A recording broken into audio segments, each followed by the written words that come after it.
మహాదేవ, తరువాత దుఃఖం, భయాల గురించి కూడా చర్చించాం స్వామి. ప్రభు, నేటి సభలో ధనసేకరణ, దాని ప్రయోజనాలు, దాని వితరణల గురించి తెలుసుకోవాలనుకుంటున్నాం. ధనం అత్యవసరం అత్రి మహర్షి.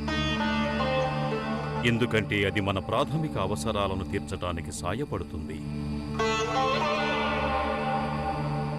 కానీ ఎప్పుడైతే కోరికలను, అవసరాలను అపార్థం చేసుకుంటారో,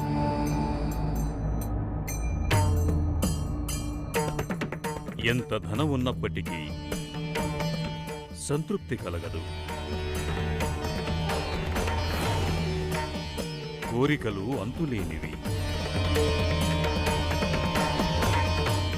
అది తెలియక మానవులు తమ అంతులేని కోరికలు తీర్చుకోవటం కోసం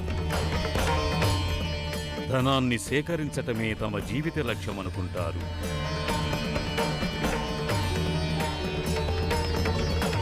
స్వార్థపరులుగా మారిపోతారు.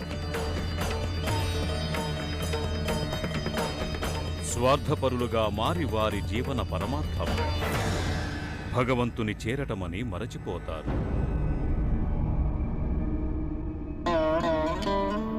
అటువంటి స్వార్థపరులకు మృత్యువు గురించిన భయం ఉంటుంది.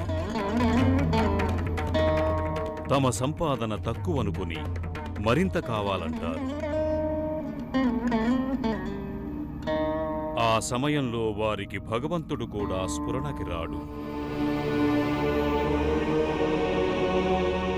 వారికి జీవితం యొక్క సార్థకత, జ్ఞానం అనేది ఎలా కలుగుతుంది?